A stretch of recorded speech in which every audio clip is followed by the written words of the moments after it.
Nice to meet you here in Brussels. In 2016 we had the first season of Trapped. It was an European production, filmed in Iceland. Was that already the idea from the beginning? You didn't want to make it in English, for example, in America? No, I was always supposed to be the Icelandic show. I wanted to make something so Icelandic that people couldn't forget it, and they would always connect the show with Iceland. So Icelandic language, Icelandic actors, and you know. So I had been working in Hollywood, and so I wanted to go home and try to portray my own country, you know, in a very, very visceral way. Okay. When did you have the idea for this series? Was it a long time ago? And how long took the preparation before you could start filming? Probably 3 or 4 years before I started shooting it, you know, I came up with this idea, you know, of this village and the people getting lost, stuck in the snow, and this big detective Andrey and his people, and then we started working from that. And it took probably 2 years or something when we had developed the idea that we got the TV stations interested, ZDF and TV2 in France and BBC to support the show, and that's how it went. Okay.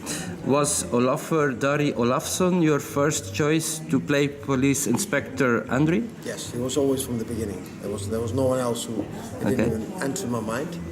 And I had some issues because of, you know, like he's a heavyset man and all that, and they were maybe the Germans were looking for you know, more traditional you know, handsome cop for the housewives of Germany and all that.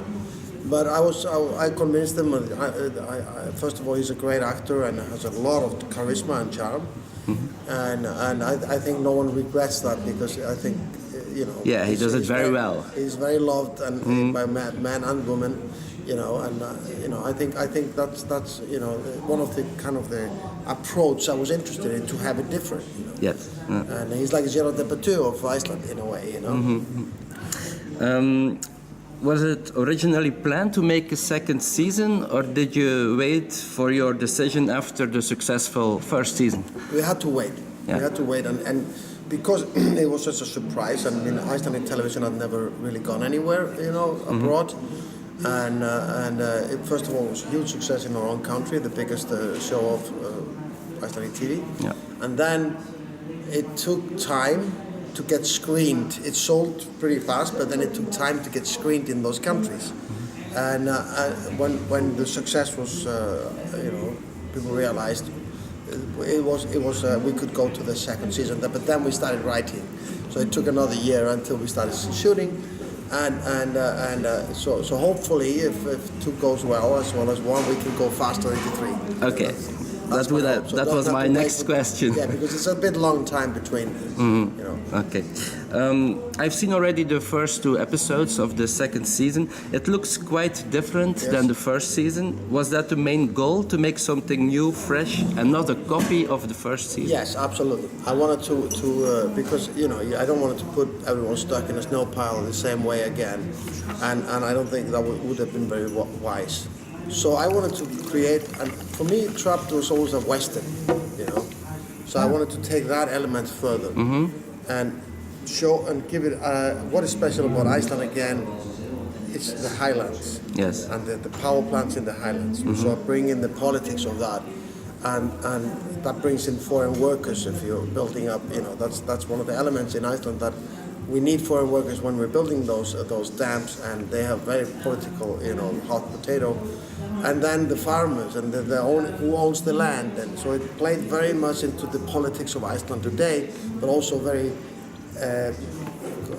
authentic portray of the country, and also seeing something different. You know, you don't see sheep farmers in many television series. No, that's true. A lot of Scandinavian series are very popular all over the world. Can you explain why? Well, Nordic noir has kind of there is this social consciousness in those. They deal with issues that are real, but at the same time they allow themselves to create this kind of murder mysteries inside of that. But they're also the characters of the police investigators are often, they are flawed personalities dealing with their daily lives. So I think there is some kind of mixture that works really well in the Nordic noir, and it's been, I mean, it was books, and then it was, some like TV movies from Sweden, but they didn't go anywhere. And then I think actually Jar City, my movie, was one of the first kind of traveling the festivals and the world as a Nordic noir movie. And then it's gone more to television now, and it's built up, and I think it's a, there will be ups and downs of it, but I do think it's something that's there to be. There is just a mixture, and when, for example, I've seen the English try to do Nordic noir, and it just doesn't work the same way. Like Fortitude, and it's not. In America, they tried it too. Huh? Yeah, it just doesn't work the same way. So it is something in our DNA that makes Nordic noir, when it's good, work at its best. Yeah. And I don't think other countries can copy that. No, it's true.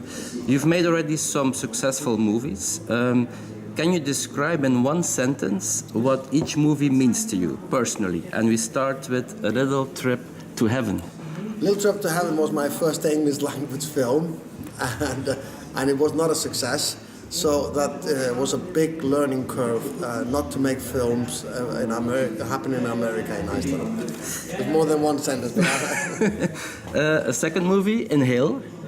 Yeah, Inhale was the first movie I made in America, which was very interesting, and was a very small movie, and maybe I learned from that Americans can be very sensitive about themselves. Okay. Then we had Contraband, the remake. Yes, Contraband, the remake of Reykjavik, Rotterdam. It was my first studio movie in Hollywood. It went straight to the top of the box office and opened all doors in Hollywood for me. Then again with Mark Wahlberg. Yes. Keep on going. Yeah. Again with Mark Wahlberg and Denzel. I was going to say Two Guns was another big success to the top of the box office as well. And it was because me and Mark Wahlberg became very good friends on Contraband and wanted to work together, and we brought in the superstar Denzel Washington, and that was a great experience and a fantastic fun to make it. But it was not necessarily the way I wanted my career to go down that road. Because after this, I got offered every Fast and Furious movie in the world. Yeah. Then we had interesting movie, Everest. Yes, Everest was very important. This is my biggest movie to date, at box office wise. And it opened Venice Film Festival, and so it was a big step in bringing my kind of more Icelandic filmmaking in a way, which I most stood for, into the bigger movies. Yeah. And about a subject that I cared for, and I'm very proud of this movie. It was a huge undertaking, and I'm not sure many directors. Did you have creative freedom? Yes. Yes, I had. I had a great. Tim Bevan at Working Title was the producer with me, and he allowed. We had a great relationship, and I had the full creative license. Okay. And your most recent movie? And by the way, I really like this cover. Yes, it's a 3D edition. Yeah. I haven't seen that one. And then your most recent movie, Adrift? Yes, I just did this one. It was in Fiji, so it was a great time, and I made a great relationship with Shailene and Sam. Shailene has become a great friend. We want to work more together. I was a sailor. I was a competitive sailor, so I really wanted to get into this world of sailing. Okay. Last question. You have, if I'm right, 2 upcoming projects. One is The Good Spy, based on a novel with, yes or no, Hugh Jackman. And then another project is Deeper, a sci-fi thriller with Idris Elba. Is that correct? Yes. The one with Idris Elba is happening, and it's shooting that in May in my studio in Reykjavik. Okay. So that's a movie for MGM. The other one you mentioned is a bit on ice right now, but there are other projects, Arctic 30 and a couple of other projects that I'm looking at. But also have an Icelandic movie called Independent People, which is the kind of the biggest novel of Icelandic history. Okay. A Nobel Prize winning novel, yes, those are the kind of the upcoming projects, and hopefully Trap 3. Okay. Yes. What can I wish you for the near future? Just a good life. Yeah. Thanks very much, Mr. Kormakur. My pleasure.